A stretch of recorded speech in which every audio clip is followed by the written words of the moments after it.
Hey everybody, this here is Get You Some. I'd like to give you some new numbers. I changed a few BIOS settings, and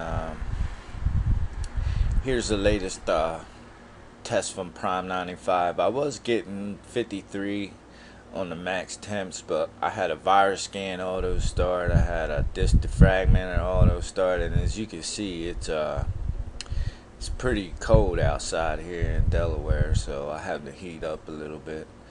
But max temps were 56 on 4.2 megahertz, 4 cores, 4 threads. The DO reversion, and I got my CPU. I'll show you the BIOS settings in a minute, but I'm running 1600 G-Skill Trident 2000 megahertz memory. I'm running it at 1600 at 77721 clocks. 2 times 8 gives me 16. And my motherboard is a P6T Deluxe version 2 from Asus.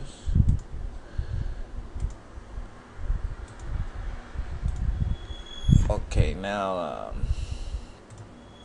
quickly, here's my setup. I got a Danger Den Black Ice GT Stealth, triple rad. I have a Heat Killer 3.0 reversion 1366 water block. With over here is my reservoir XSPC, I believe. There's my Swift Tech M355 pump with an acrylic top, so I can run the Fetzer half-inch tube. And there's just another. Yeah, I have my radiator mounted outside the case. It seems to cool better than inside. I ain't got it all colored up. Okay, here's some BIOS settings set for the DO reversion.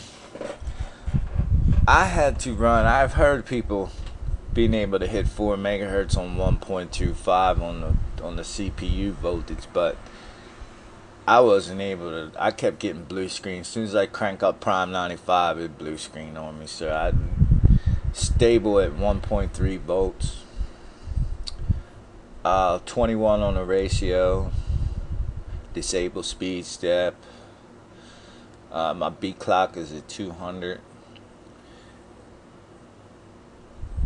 DRAM 1603.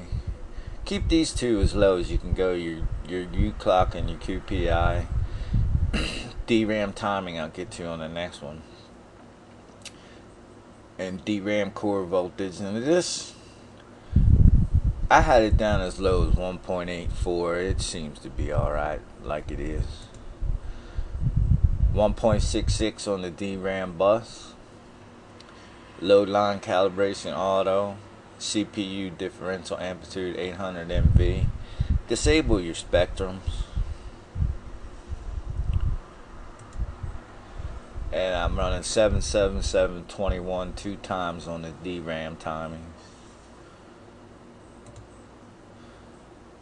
And here's your advanced tab and your CPU function. I've disabled everything except for the hardware prefetcher and adjacent line cache and executive disable bit because I'm running 64-bit Windows. Everything else disabled. Processor 4 cores.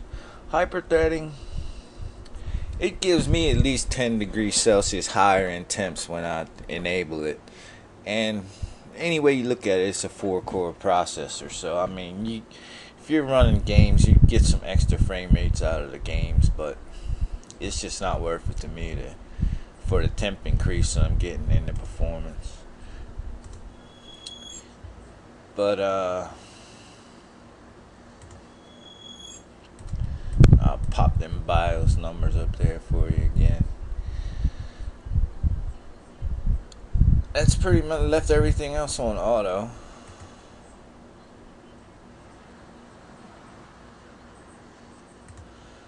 And it's been solid as a rock.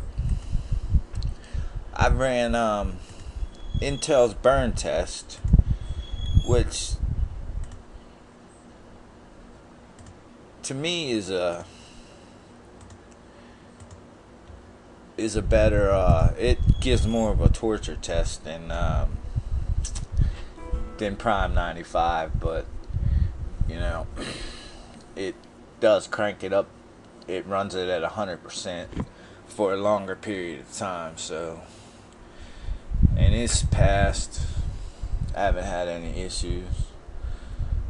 I ran it for about 5-6 hours overnight and came back solid.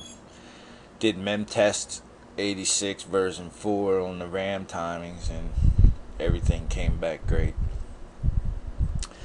So this here is Get You Some, and I hope I answered any questions you might have on the BIOS settings. And need any more help? If you're running a COC1 reversion, just fire me off an email and I'll get back to you as quick as I can. Alright, y'all, this here is Get You Some. Happy overclocking.